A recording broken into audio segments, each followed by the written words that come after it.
Blog Talk Radio.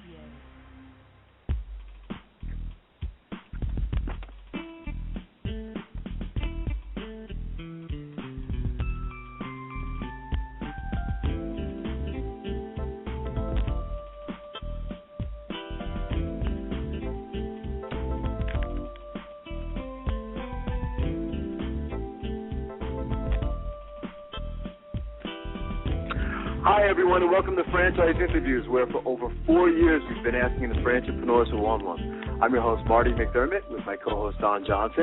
And if you ever dreamed of owning your own business, then you've come to the right place. We have a great show today. We're meeting with Gary Occhiogrosso of TruFoods.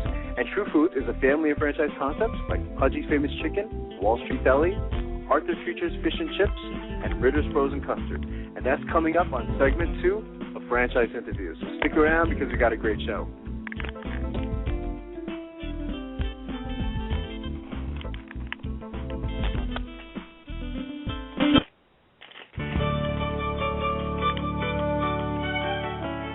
Are you one of those special people who are willing to go after your dreams and goals? Are you ready to fulfill that dream of owning your own business with the security of a proven brand? The opportunity to take control of your future and own a Rita's Italian Ice franchise is within your reach. Rita's is seeking success-oriented individuals who are ready to make a change in their life, and Rita's offers unparalleled training and support to assure your success. And did you know the frozen treat industry is a recession-proof industry, and there are Rita's in 23 states currently with 540 stores open.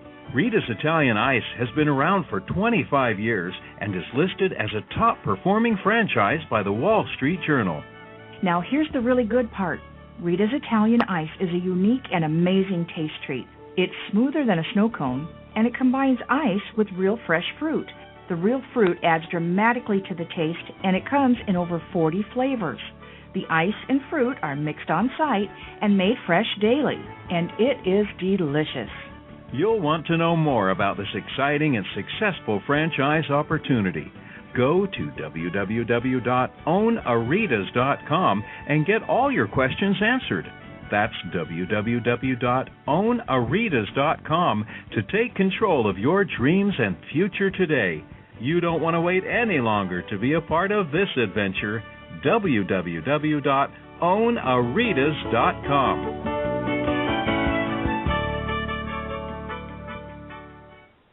Big Mouth! Okay, you've got my attention. It's a rare event in the world of franchising when an opportunity comes your way that can and will thrive in almost any economic environment. It's here, and its name is Big Mouth Advertising. Big Mouth. BMA is a leader in the exciting world of mobile media advertising. Why is mobile media advertising able to defy the economic cycles? The answer is obvious. In times of economic weakness, advertising is crucial for survival as the consumer dollar is scarce and the competition fierce. What is mobile media? It's the newest and fastest growing segment in the advertising world. Mobile media brings the message directly to the consumer. Mobile media goes to the consumer in traffic, where he eats and where he plays. It quite simply cannot be turned off or thrown out. And when you join the Big Mouth team as a franchisee, you are joining the best. The Big Mouth advantage is simple and successful. We invest in a strong infrastructure and in great people. As a franchisee, you have access to this entire system, including telemarketing, sales maximization, general and administrative support, design and creative services, even billing and collection services. All you need is a mobile media vehicle, a driver, and the willingness to create a financially sound and limitless business for yourself. There are no long-term leases to sign, no expensive build-outs, no office personnel to hire. You will be part of the Big Mouth advertising community and share its entire website and reception services, as well as its complete back-office services. This virtual office guarantees you the freedom to close those sales that will make you a success. We are so proud of our successes that we have voluntarily disclosed our revenue statements. Now, how many other franchises are doing that? Even in these historically rough financial times, Big Mouth advertising has become a dominant force in the mobile media industry. Join the Big Mouth team and take the first step toward financial freedom. Please call Ron at 888-98-GO-BIG. That's 888-98-GO-BIG. Big Mouth.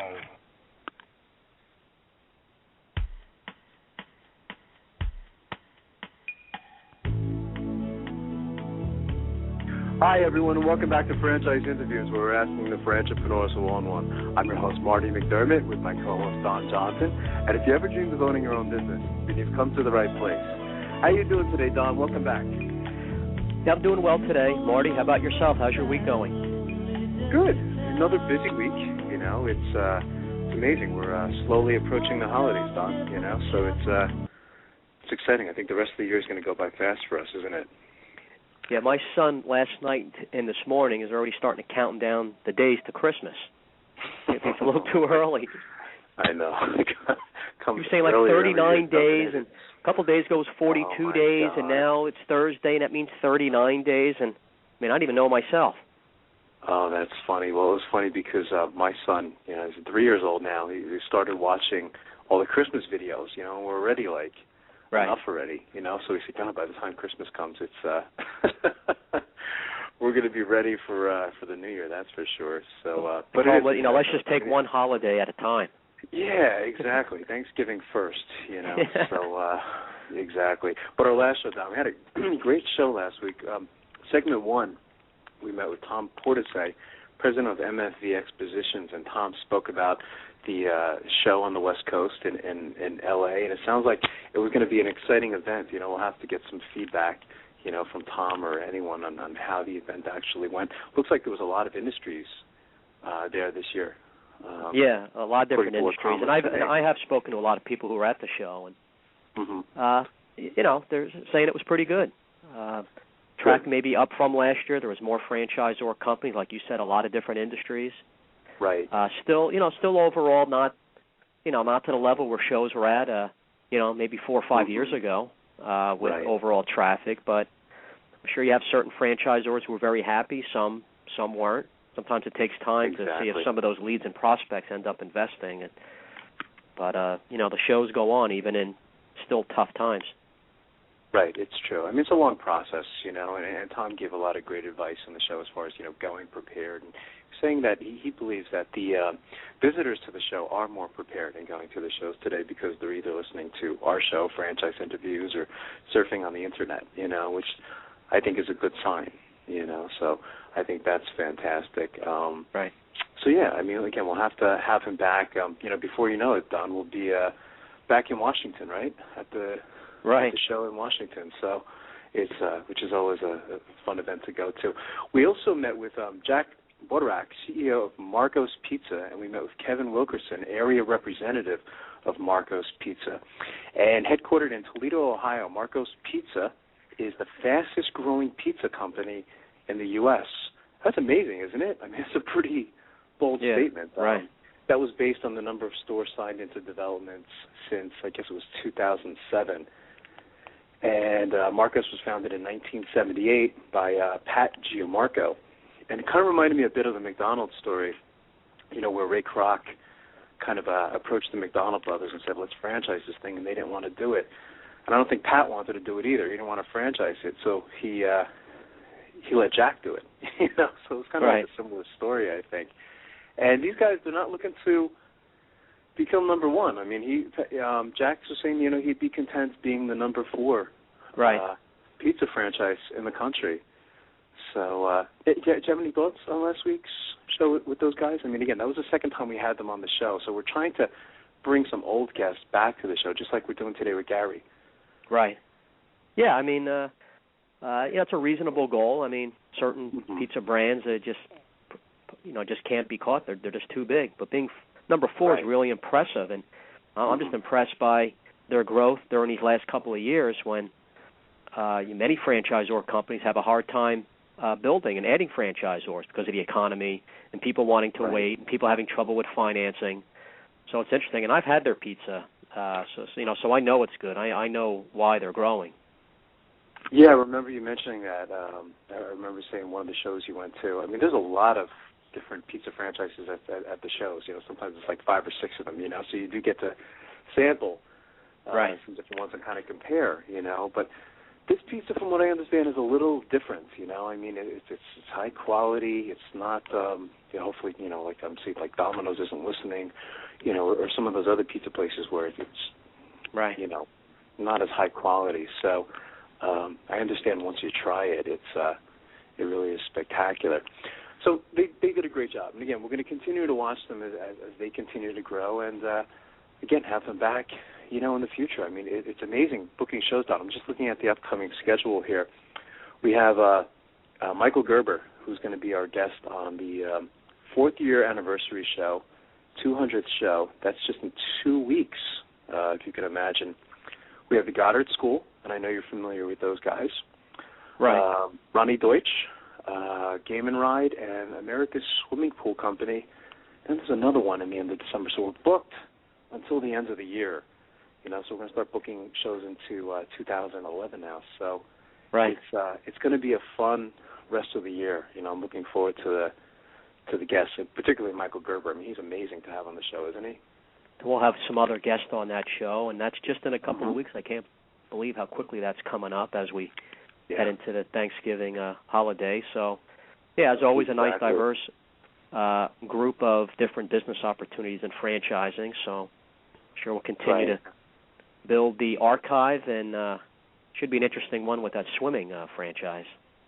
Yeah, again, something different. I mean, we've it's the diversity of the show. We've had the biggest names on the show since we've been doing it for years, and we've also had some exciting new concepts, and some of them have really taken off, and that's exciting to see as well.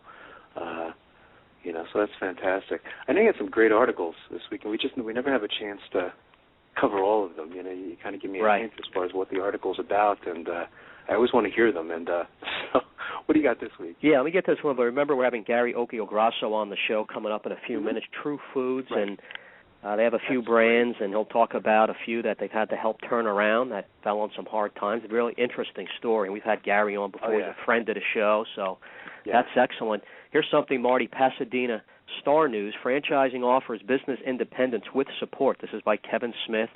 The nation's economic recovery is on a slow track, but the franchising industry is surging ahead. Franchise Business Economic Outlook reveals that franchising is responsible for 18 million jobs, and the industry is expected to add another 36,000 jobs by the end of 2010. Overall franchise output will increase by 2.8% this year, with a net gain of $23.6 billion, according to the report. Robert Stidham, president of Franchise Dynamics, has a theory about why his industry is seeing so much growth in a down economy. He says whenever you have a recession where unemployment is so high, you have a community of displaced people who reach a place where they don't want a corporate job anymore. He said many of these people have management skills and access to capital. Those are principally the people who are buying. Many who want to test the waters are attending this year's West Coast Expo show, which was just last weekend in L.A. The event began Friday, ran through the weekend. If you are looking to own your own business, franchising is an option everyone should consider, especially if you've never owned your own business, said Ann Woods, who owns the Covina franchise for Express Employment Professionals. The advantage, according to her, is that much of the foundation has already been laid. So when someone steps into a franchise opportunity, they're dealing with a known quantity that has branding and operational procedures already in place. I didn't know that. No, I'm just kidding. So much of it is already wired for you, says Woods. It's a business in a box. You and I have talked about that, Marty, that you have to be a certain type of person to go into franchising. You got to realize that you're going to be following a procedure. You own your franchise, but certain procedures you have to follow. Express Employment is the nation's 4th largest staffing company and the only privately held business among the world's 20 largest staffing firms. Bob Mauser of San Marino is another advocate of franchising. He owns a franchise called CertaPro Painters. 3 years ago, my wife and I were looking to start our own business. We were looking for a good, solid business model that couldn't easily be outsourced overseas. We wanted the independence of running a business without having to reinvent the wheel to do it. So they eventually and ultimately settled on CertaPro. He says, if I tried to do this on my own, I probably could, but I would have taken a lot more time and cost me a lot more, he says. You still do some learning on the ground, but you get up and running pretty fast. He said his venture has grown and fared better in this economy than some of the other private painting contractors. If you have a great burning desire to get a new product out there on the market, then go on your gut on your own because this makes sense. But if you're looking to create a sustainable business, that's where franchising comes in. Right. Interesting, right? That's very interesting. So here were, a couple of people, and this is a common type of story we've been hearing, for years, just not during this tougher economy. And people who don't want to get back to corporate America, Right. we've even heard it from certain franchisees we've had on the show, and they wanted to, I guess anybody opening up a business, you always want to become profitable as soon as possible, and you always want a little security and a little peace of mind, and I guess that's what franchising offers. Never any guarantee of success, but if you do your homework, choose the right franchise, and just on your gut feels the right thing, you're willing to work, a good chance it's going to work out for you. The failure rate's much lower with franchises. Yeah, absolutely. I mean, he said some interesting things in the article. I don't know if I disagree with. I think he used the word everybody in one particular sentence that everyone should consider. I'm not sure if everyone should consider. I mean, again, maybe you can look into it. As our friend Dr. John Hayes says, franchising isn't for everyone, and in fact, it's probably not for most people. So I think the start on it is to actually understand what franchising is and what you're getting into. Some of these people who are or were downsized from corporate America, franchising may not be a match. Especially for those true entrepreneurs. As we've mentioned on the show. So, but again, I think it's an important article. Here's something from upstate New York. Franchise firms upbeat on growth. Companies seeking new owners to carry out expansion plans in the Buffalo, New York area. We just went from California now across the country to New York. Buffalo's Niagara's economy may not be booming, but a number of franchise companies see opportunities to grow and are searching for suitable franchises and franchisees to open more locations. The franchisors are expanding their presence in everything from auto repair to discount fitness centers. Some of the companies already have locations here and see room for more. Among the expanding companies is AMCO, which plans to open 4 additional auto service centers in the area in the next 3 to 5 years. Snap Fitness wants to grow from its 6 area locations to about 20. Pump It Up, which hosts children's parties and other events, wants to open its first area location. And Cartridge World plans to add several more stores. Their expansion plans might seem to run counter to Buffalo's reputation as a steady, slow-growth market. But looking in from the outside, they say the region's demographics suit them and they see a chance to capitalize on trends in their respective industries. AMCO has 4 auto service centers in the Buffalo area and has identified 4 other spots where it could add locations in the next few years. That's pretty incredible. Wow, that's amazing, isn't it? Yeah, it is. Yeah. And it's funny because a lot of those franchises that you mentioned, I mean, they were on our show the last couple of years, so you can really relate to it. While it might seem like a lot, the total would still be within the chain's guidelines for centers per vehicles in a given market to avoid undercutting its franchisee sales, says Tony Padullo, AMCO's VP of Franchise Sales and Development. I know Tony, good guy.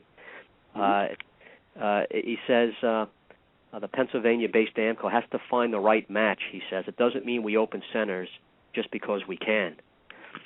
And it goes on, I guess the franchisee said a middle market like Buffalo makes sense for AMCO to target for expansion. Residents have enough money to maintain their vehicles, he said, but aren't so affluent that they can constantly replace their cars. People around here aren't foolish with their cars. We've had some automotive franchises on, and they've mentioned that the last, on that show. I guess more people are holding on to their cars. Maybe people can't afford to get a new one. You have to always get your car fixed. I understand why a lot of automotive dealerships are doing pretty well. Oh, yeah, absolutely. It says here the average car or truck on the road today is 10.1 years old. Really? Up from 8.8 years in 2001. Wow. It's pretty incredible. I was always replacing a car every 4 or 5 years when it got up. I know cars may be being built better now. Right. Many franchisors, including Snap, do not require a background in the industry. They estimate 90% of SNAP franchise owners do not have prior experience in the fitness industry. We give them all the tools and training for them to become successful business owners. Beyond meeting the chain's financial requirements, SNAP looks for franchise owners who will be active in their communities, keep their clubs clean, and be welcoming to members, creating an atmosphere that customers will want to come back. Franchisee-owned businesses have a significant impact on the local economy, according to data from the IFA. In the 2 congressional districts covering nearly all of western New York, there are about 4,500 business format operations owned by franchisees with a combined payroll of over $1.2 billion. A lot of stuff going on. Pump It Up and Cartridge World are not only searching for franchisees, but trying to build local brand recognition. And I'm very familiar with Pump It Up, and you'll start to be going to some of those places, Marty, with your with Martin being invited to birthday parties. Been to one. Those guys are affiliated with, is it Bounce You, Don, too? Yeah, they're owned by the same company, right. They are. Okay, so yeah, we have been to one, actually, a couple parties since we've even had them on the show, so yeah. Cartridge World's master franchisee for New York State, Greg Carafello, who we know he's been on the show, believes the Buffalo area can support another 4 or 5 of the ink and toner printer cartridge retailer stores as part of plans to build the chain's presence around the state. So it's interesting. I guess learning about a particular part of New York, but the fact that you can have many locations to support, right. and franchisors will never want to put a franchisee in a location if they're right from the beginning fighting an uphill battle, because obviously they don't want any franchisee who's going to be unhappy or not making money or failing. A default is very bad for a franchise system. Exactly. And the next couple of weeks, Marty, I got our friend Julie Bennett, who's been on the show. She wrote an article in Wall Street Journal, Franchising the Year in Review. So we'll be getting to that in next couple of weeks' show. And another nice article about business owners who had their business for years and started struggling, and then they converted their business to a franchise, staying in that same industry and now doing better and having success. So that's interesting, doing a conversion, struggling to franchising, and now doing better. That's amazing. Yeah, those are some great articles. It's a nice teaser, too, Don, for our listeners. To want more. Yeah. So, well done. So what do we do? I see our guest Gary has called in, Don. So we'll take a quick break, and we'll be right back with more franchise interviews.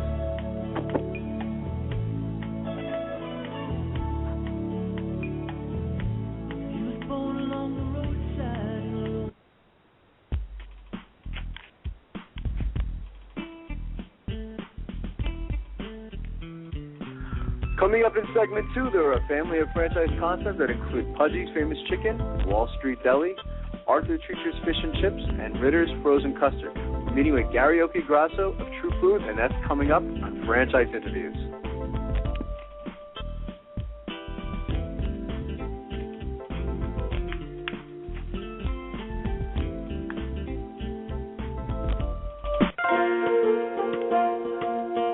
Who's helping build America one small business at a time? Franchise Inc., a free consulting service.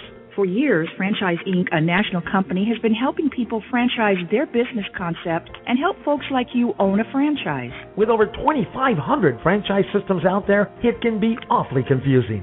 Don't take chances with your future. At Franchise Inc., we've done the homework for you. We can help match your interest and background with the franchise that's right for you. And we only work with proven franchise systems with a solid reputation and track record of success. The consultants at Franchise Inc. can help you with your short and long-term wealth strategy. Give us a call today and we'll send you free our best-selling book, Solving the Puzzle of Owning a Franchise.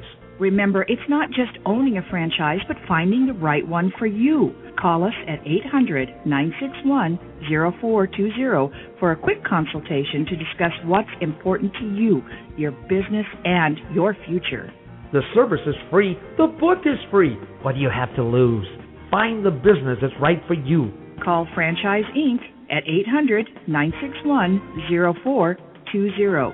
That's Franchise Inc. at 800-961-0420.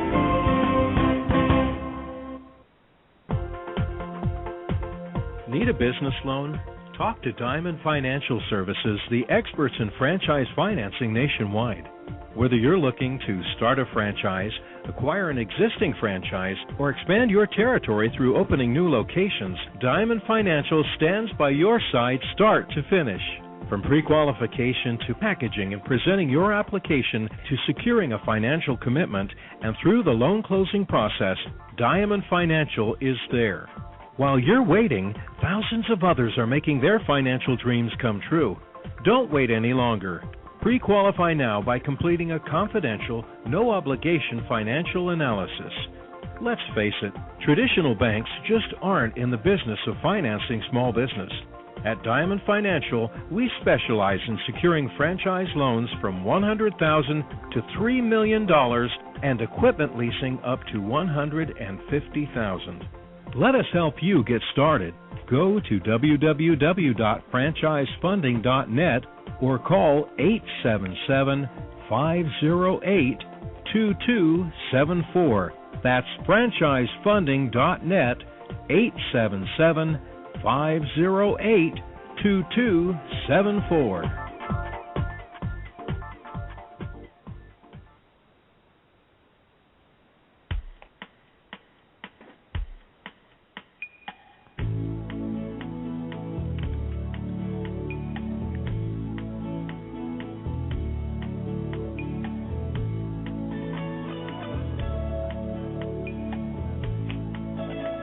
I'm your host, Marty McDermott, with my co-host, Don Johnson. And if you ever dreamed of owning your own business, then you've come to the right place. And as we were saying earlier, Don, we have a great show today because we're meeting with Gary Occhiogrosso of TruFoods. And TruFoods includes franchise concepts like Pudgie's Famous Chicken, Wall Street Deli, Arthur Treacher's Fish and Chips, and Ritter's Frozen Custard. Hey, Gary, how you doing today? Thank you, guys. Hey, doing well. That's great, Gary. It's wonderful to speak to you again. It's been, how long has it been, Don, since we had Gary on the show? It seems like yesterday, but I know it wasn't. Yeah, at least a couple of years, so it's good to have you back, Gary, and see that, it seems like things are going pretty well for you in franchising. You have a big job with TruFoods. Tell us about how TruFoods in general. Tell us about the franchise system and how things are going. I understand things are going pretty well for you. Well, sure, and it is good to be back on the show, and I was listening in on the earlier segment, some great articles and information there that you folks are passing on. Very viable, I think, educating the individual interested in looking at franchising as a development tool is a very, very important job.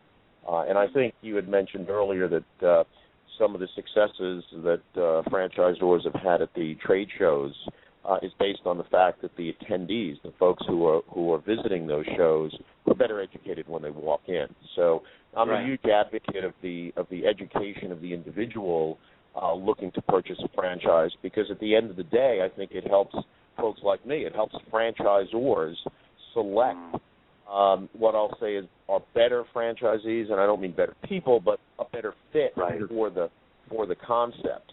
And to segue into your question, that's really been the focus of TruFoods and the brands that we've acquired over the last few years. To back up, I'll tell you that TruFoods was formed about 3.5 years ago.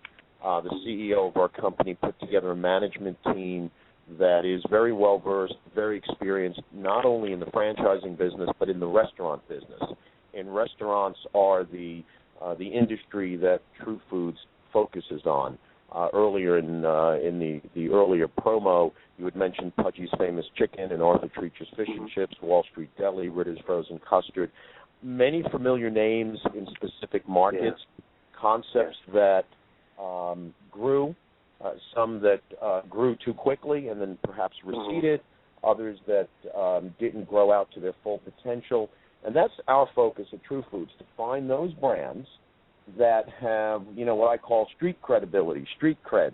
The consumers love them, but perhaps the past management didn't manage them properly. Perhaps there was errors in franchisee selection or location selection.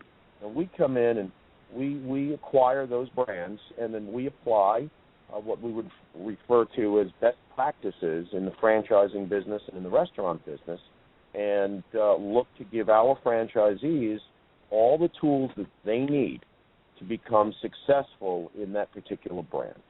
That's our mission at TruFoods. What's the biggest challenge about going about this? I mean, it seems like you have a little bit of a head start because people will recognize the name from the past and will have some good memories. But then there's going to be some people who might have seen that some closed down, and when they see some closing down, hey, there's a problem there. Yeah. Challenge. Yeah.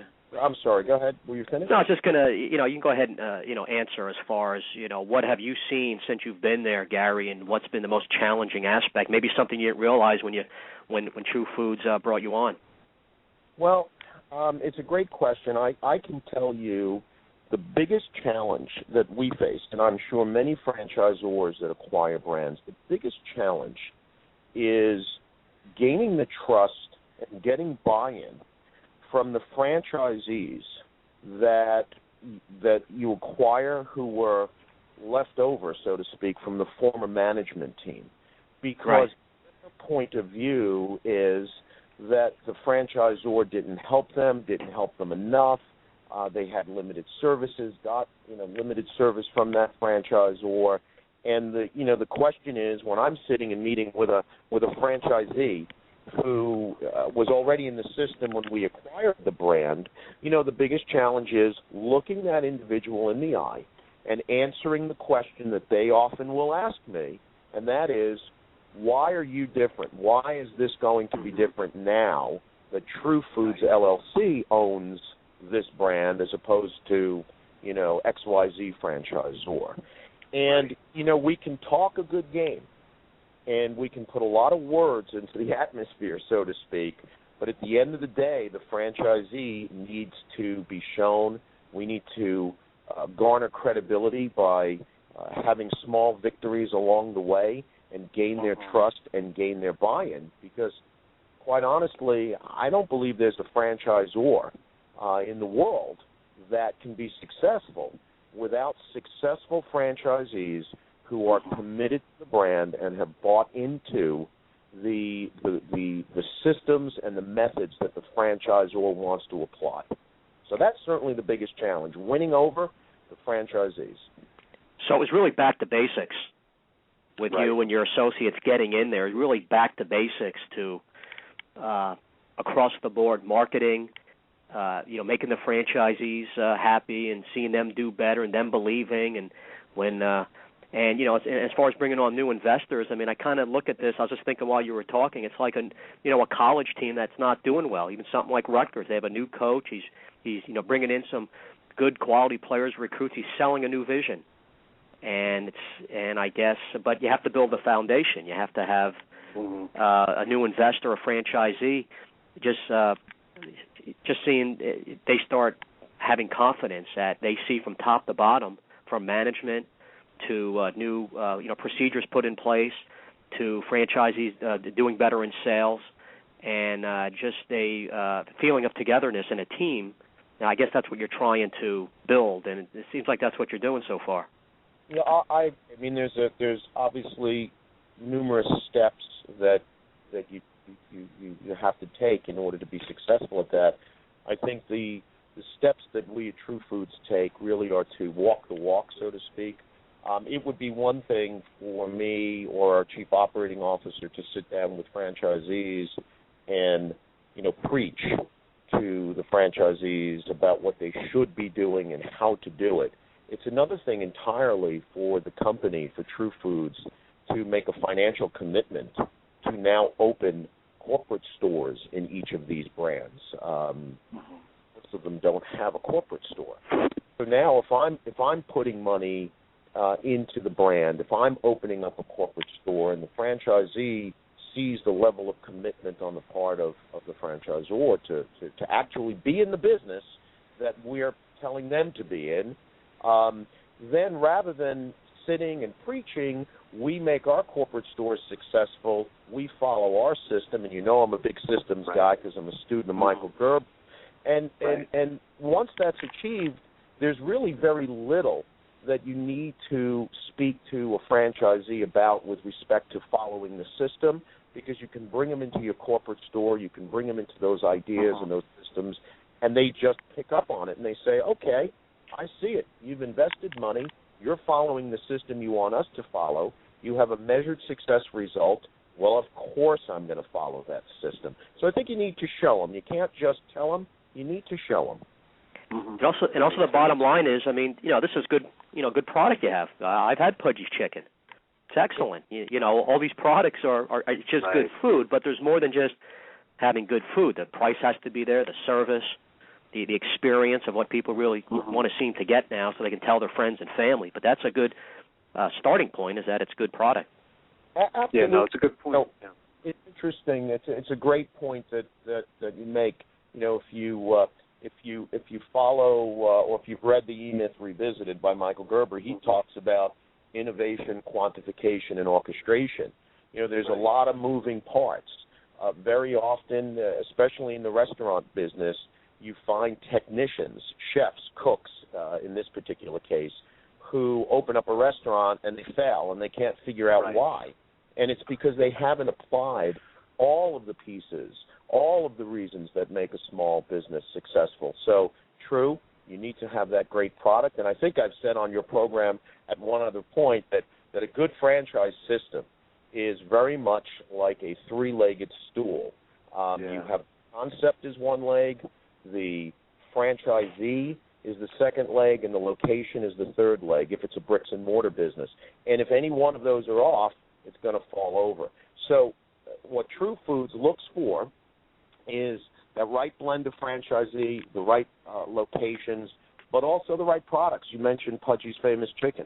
Pudgie's Famous Chicken was the originator in the United States of skinless fried chicken. It's a better-for-you product, contains 25% less cholesterol than your standard fried chicken that you might find out in other fast food places. And then with the TruFoods team, we've upgraded the brand. We've added more offerings to the menu in the sense that we do grilled chicken options at this point. We've added vegetables to our side dishes. So, busy folks can call up Pudgie's Chicken, order a full meal, and have it delivered to their door. And that's really our points of differentiation. It's the fact that it's a skinless fried chicken product and it's a delivery business. And it gives not only the consumer the advantage of an option when they're looking to call in for food, but it gives our franchisees a very unique point of differentiation because in the quick service chicken business, as a chain restaurant, we're the guys in the delivery section, and that's really the point of differentiation for us. Yeah, and we've had an amazing. Go ahead, Marty.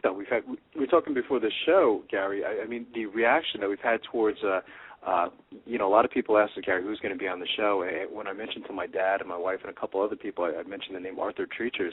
The reaction is amazing. How excited people are because I have nothing but fond memories of Arthur Treacher's Fish and Chips, and I think you said the same thing too, Don. Right. So I think there's going to be a great consumer reaction to seeing the brand again. Years ago, our predecessor, who owned the Arthur Treacher's brand, sold the intellectual property to Nathan's Hot Dogs, which we all know Nathan's. It's a worldwide brand. They've done a wonderful, wonderful job of carrying the Treacher's brand forward within Nathan's restaurants as a co-brand within Nathan's.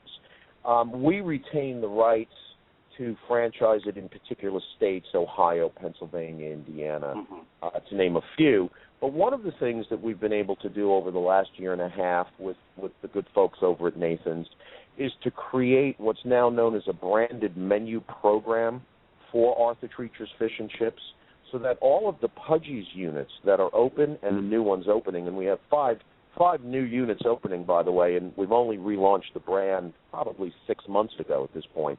But all the new Pudgie's chicken units will have an Arthur Treacher's Fish and Chips inside it as a co-brand. Some of them will even have Nathan. Wow.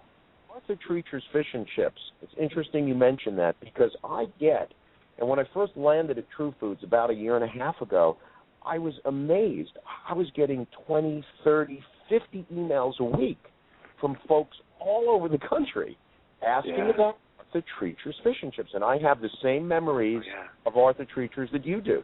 So our ability now to co-brand it with Pudgie's not only excites the consumer, our franchisees are very excited because for just a slightly higher investment cost, they insert this brand, Arthur Treacher's, into their Pudgie's Famous Chicken units, and they've got two powerhouse brands propelling everything from consumer acceptance to paying the rent. Well, right there starts giving franchisees confidence that you know these type of decisions. Restaurant is competitive food and retail, and you have to have every possible edge, and so I'm sure that's the feedback I'm sure is really good, and I guess Ritter's has quite a history, right, Gary? Ritter's is a wonderful brand out of Indianapolis. We have a great website for Ritter's. It's ritters.com. It was started by John and Bonnie Ritter back in 1989. Have grown primarily in the Midwest, specifically in the Indianapolis market. A high quality premium ice cream. Actually, the fact that it has an egg in it, it's egg-based. It's a French ice cream. We refer to it as a frozen custard. It makes it a custard. It is absolutely off-the-charts delicious.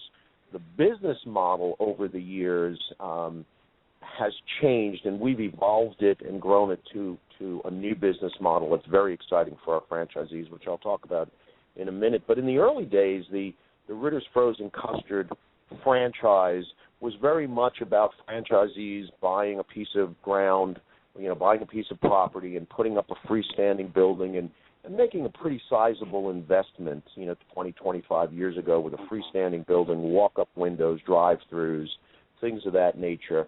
And that business model worked. In today's day and age, when you have much more competition in the premium ice cream and custard business, when you have a higher cost to purchase a piece of real estate, you have accelerated costs in construction, building a freestanding building to sell frozen custard may not always be the best business model. So we've done a few things.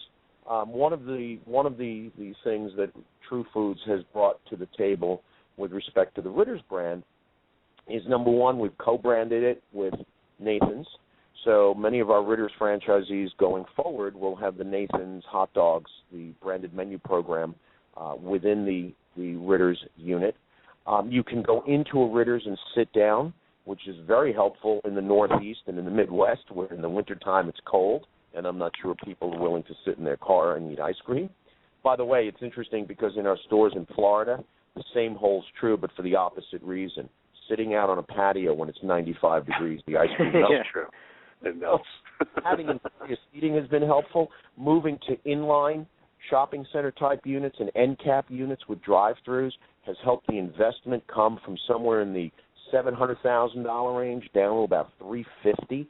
So we've cut that investment in half, and we still give the franchisees a good, strong sales to investment ratio.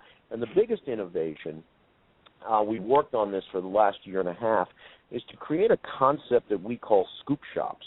And it's not unlike the model that Dunkin' Donuts uses, where they produce donuts in a central location and the franchisee then distributes those donuts, in that case, to their individual satellite locations.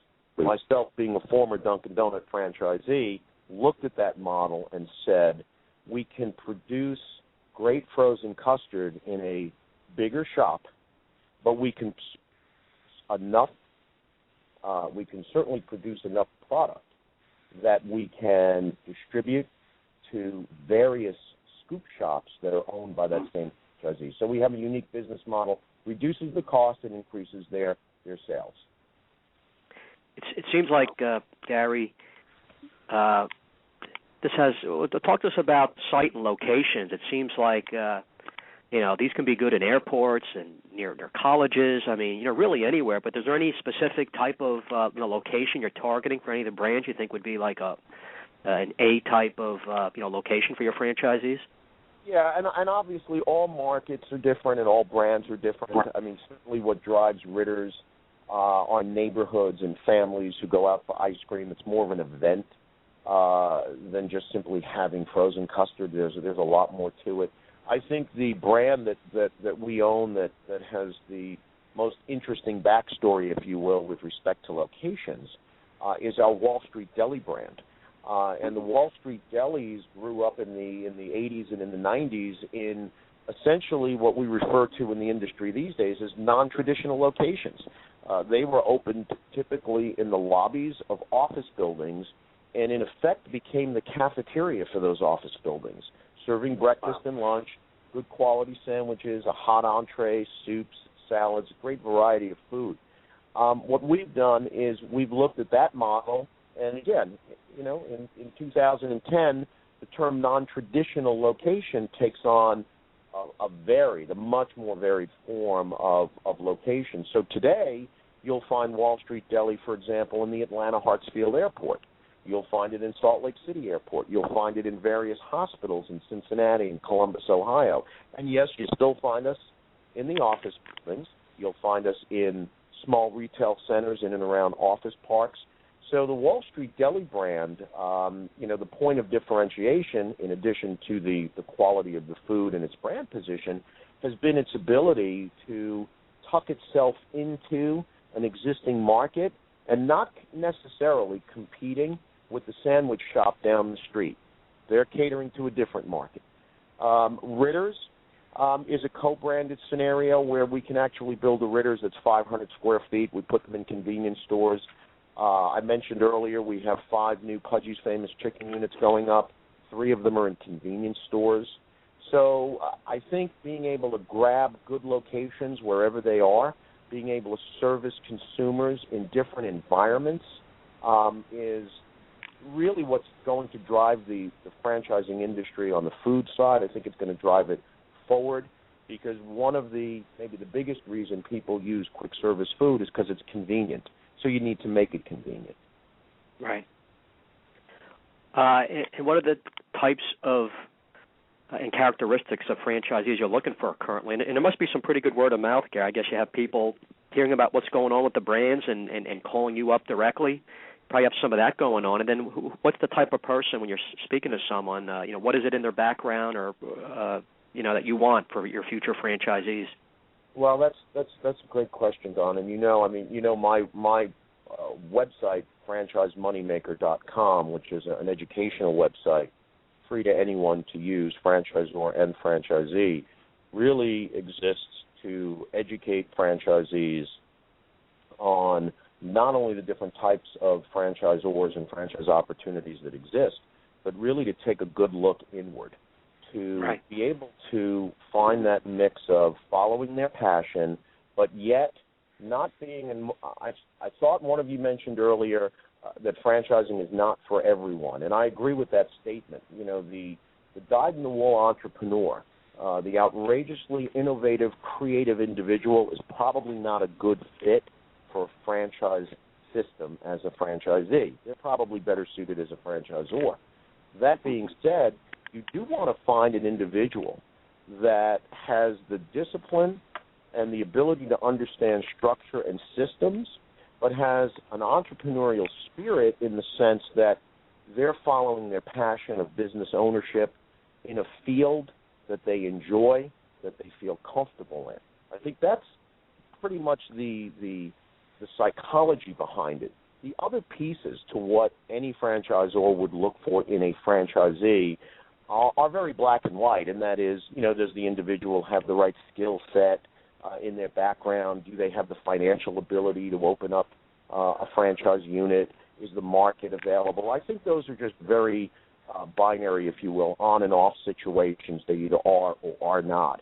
I think the challenge that franchisors face, and certainly the challenge that we at TruFoods face every day, is vetting out the desires and the expectation of the potential franchisee.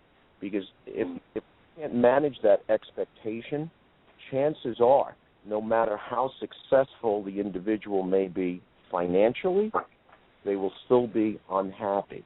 And that unhappiness will flow through to the customer base, and eventually they won't be successful financially, but they also won't necessarily have very positive, upbeat things to say about the brand because it's not their passion and it's not a good fit. So finding out The desire and the expectation of the potential franchisee is perhaps the most important thing a franchisor can do to vet out, qualify an individual before awarding that franchise license. Yeah, that's so important. Gary, we have to take a quick break. Are you able to stick around for another segment? If you'd like to, I can. We would definitely like you to. We'll be right back with more franchise interviews.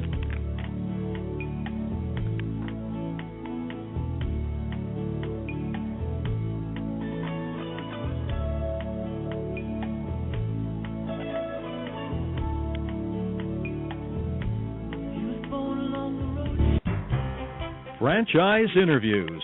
For over 2 years now, Franchise Interviews has been giving you an up-close, behind-the-scenes look at franchising and entrepreneurship. Through our website, franchiseinterviews.com, where you can hear and read interviews as well as get tips from some of the most successful sources in franchising. And our weekly franchise radio show, where each week you get to hear a new interview with franchisors, franchisees, franchise authors, experts, and attorneys. And our free franchise newsletter, which is a must-read for anyone looking to buy a franchise. And don't forget to listen to our podcast, Great Quotes in Franchising.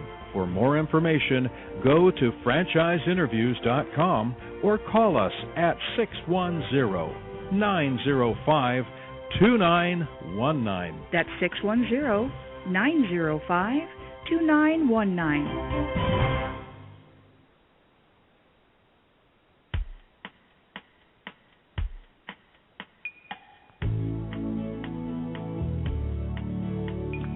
Hi, everyone, and welcome back to Franchise Interviews, where we're asking the entrepreneurs who own one. I'm your host, Marty McDermott, with my co-host, Don Johnson. And if you ever dreamed of owning your own business, then you've come to the right place. We have a great show today. We're meeting with Gary Occhiogrosso of TruFoods. And TruFoods includes franchise concepts like Pudgie's Famous Chicken, Wall Street Deli, Arthur Treacher's Fish and Chips, and Ritter's Frozen Custard. Hey, Gary, I thought we could maybe go to a little bit about training. Like, once someone decides to become part of the TruFoods franchise system, what happens after that? What's training like? Well, the training is a very important piece to the setup of any business.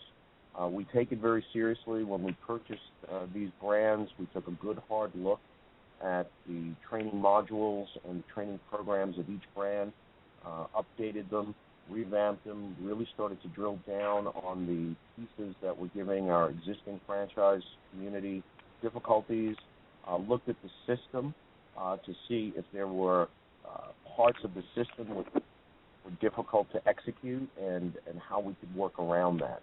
And then how do we train a franchisee to execute flawlessly and consistently every day, and not necessarily with the franchisee in the building, so to speak, but with an eye on the fact that we can really instruct and teach and educate that franchisee to have minimally skilled labor, if you will, on the front line, executing flawlessly. And I think that's one of the advantages of a good franchise system.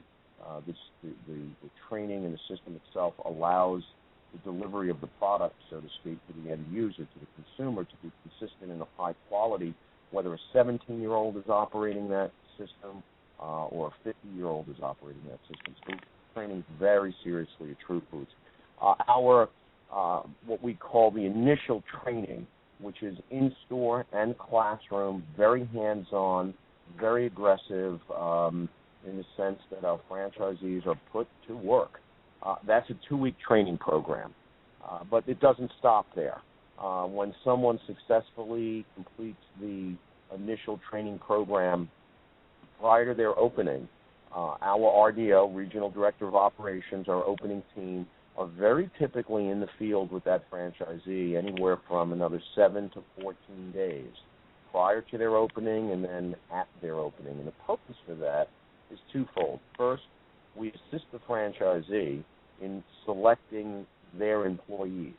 A lot of folks in our business who have been in corporate America for many years either haven't hired individuals, or if they've been in management or upper management, they've hired individuals that typically are on a much higher pay scale than someone working in a fast food restaurant.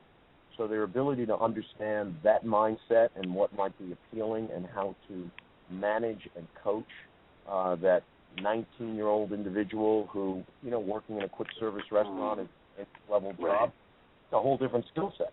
So typically 2 weeks formal training in our facility, and then another 2 weeks at their facility, helping them bring in their employees, and then, of course, once that restaurant opens, actually working with the franchisee, tightening up any loose ends, helping them get up to speed, practice, and ensuring that the first impression the consumer has is a good impression, because that's the lasting one. Still real nice deals out there, Gary, with lease space. Still a buyer's market, right? Yeah, well, I've been telling folks for the last 2.5 years that a crisis is a terrible thing to waste. And I don't mean to make light of it, but these are opportunities for franchisees. The rental market is terrific. Not only are costs lower, but also availability of prime locations is greater than I've seen certainly in the last 10 years. Yeah, it's true. And as far as, I'm sure, like any good company, I'm sure you have some nice short and long-term goals. What do you think the future? What's some of the goals of TruFoods moving forward? Oh, great question. I think we looked at our goals and broke it into different phases, different pieces. I think our first goal when we acquired these brands a few years back was to get a good analysis going with respect to what was working, what wasn't working, get buy-in from our franchisees, fix the pieces in the system that weren't working as well as they should have, add pieces that were missing, stabilize the operations, and as a team feel confident that we could award someone a franchise license, give them a system, and feel good about the fact that if they applied this system, they would be successful. So that was our first goal. Our short-term goal now is to take these materials, new learnings, and brands that we've relaunched, and look to double the size of the brand, of each brand, in the next, I would say, 3 years. That would take us from about 90 units to close to 200 units. Again, real estate being what it is, being available. As you know, Don, being in the financial business, the finances are starting to loosen up for franchisees, so money is there for qualified individuals. Franchising is roaring back. I think as a company, TruFoods will take advantage of that trend, and we'll hit our goal. Long term, we'd like to see these brands stretch out across the United States. Right at this point, we're very regionally focused and select market focused, meaning that we're going to continue to develop these brands where name recognition already exists. Once we have a firm foothold in those markets, then we will begin to penetrate markets where none of these brands, be it Pudgie's or Wall Street Deli or Ritter's, currently exists. So it's a three-phase goal program. Goal 1, complete. Goal 2, we're in the middle of right now. Goal 3.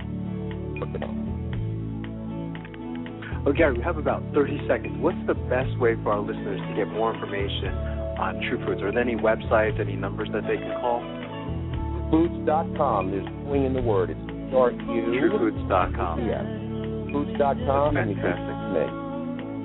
That's great. I want to thank you again, Gary. You're always an incredible guest, and we're having Michael Gerber on in a couple weeks. We should have Gary back on the show, huh, Don? Right, yeah.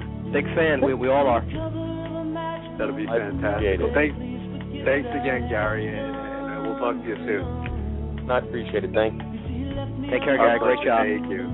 Thanks. It's a great show, huh, Don? Yeah, it's interesting hearing the TruFoods story, and with Gary involved, they're on the right track, so it's good. Yeah, I love how he explains everything, too. I love that whole three-legged stool of franchising, and I think we referenced it after we had Gary on the show a couple of years ago. He spoke about concept, franchisee, and location, all critical elements to making the whole thing work, And this whole co-branding thing, too, that's very powerful, isn't it?